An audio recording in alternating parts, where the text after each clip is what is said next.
Yo, what's going on YouTube? Gonzo here, I'm back, and I wanted to talk about Resident Evil 7 for a little bit. There are some spoilers in this video, so if you don't want to get spoiled, don't watch the video. But I'm pretty sure everybody that owns this game probably beat it already. I beat it twice. I beat it on normal and easy. I'm playing through it now on Madhouse. First things first, I only had 2 issues with this game. Issue number 1 being the lack of zombies.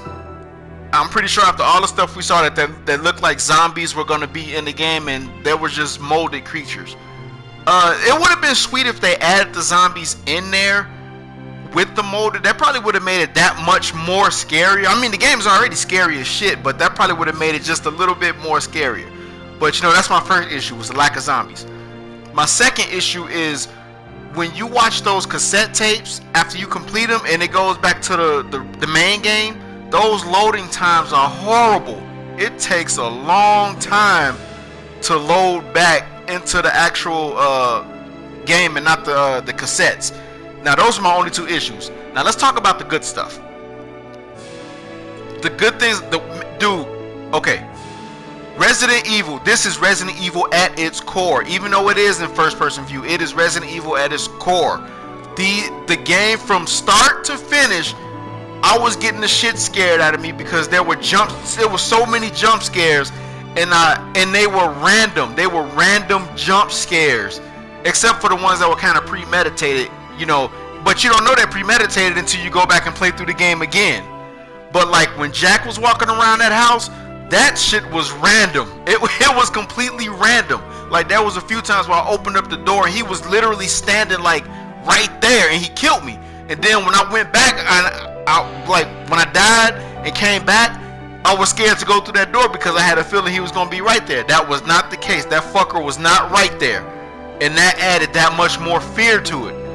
Now with Marguerite was just super creepy. She was extremely creepy. Like when you go into that second part of the house, and you know she's the second boss, you go into the second part of the house, like when she's walking around, she's not as scary as Jack because she doesn't like bust through walls and shit like that. But when you actually fight her, you know, as the boss battle, when you fight her, that is some scary shit because you don't know where the hell she's gonna come from. And she was just, by far, Marguerite is the creepiest boss I've ever went up against in a Resident Evil game. Creepy as shit. Because it was just, she's like an insect. And I got arachnophobia. And she fucking has like these daddy long leg arms and legs. It was just some scary, creepy shit. It just, it was hard for me to play that part. It was real hard for me to play that part. Now, one thing that kind of, I talked to my brother about, because me and him are both diehard Resident Evil fans. You didn't fight Lucas. See, and I stated this before, Lucas is strange. It's something about that character because you didn't really see him that much. I thought you were gonna have to fight him, but you didn't fight him in the game. And you know, I was reading through some of the documents, and they said that he was making deals with the third party. So Lucas he probably had an ulterior motive, and that also leads me to believe that this virus, whatever the hell it is, it didn't fully take control of him. And maybe the people that he was working with, maybe they was giving him medicine to help him sustain it a little bit.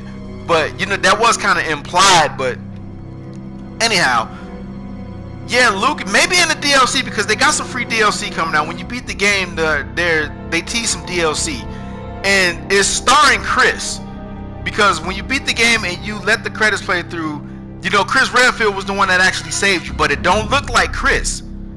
This looks like a totally different guy, and the guy's with Umbrella, and he would never side with Umbrella. He would never do that. He hates Umbrella. And you know, the DLC that's coming out is supposed to add more to the story, and plus the free DLC that's coming out is going to be starring Chris Redfield. Now maybe that's going to do something with Lucas, because that's just the mystery. You know. But overall, this game was, I give it like a 9 out of 10. You know, I didn't give it a perfect 10 because like I don't really like reviewing games, but if you want me to review them, I'll review them. But that's the reason why I didn't get a perfect 10, because of the loading times between those cassette tapes, and the lack of zombies. Now the zombie thing might change with Chris Redfield's campaign come out, and hopefully it's not no fucking action. I do not want that. Do it like the main game, but add zombies and make the shit. Just do it like that. Don't do no action. I hate that shit. But overall, this game is a masterpiece, man. I love it. I love the shit out of this. Thank you, Capcom, for this. Die-hard Resident Evil fans have been waiting for this. This is Gonzo signing off. Like, subscribe, do all that stuff they do on YouTube. Thumbs up, thumbs down, like, share. I don't care. When I have some more Resident Evil news, I will see you guys with it as soon as possible. Take care and peace out.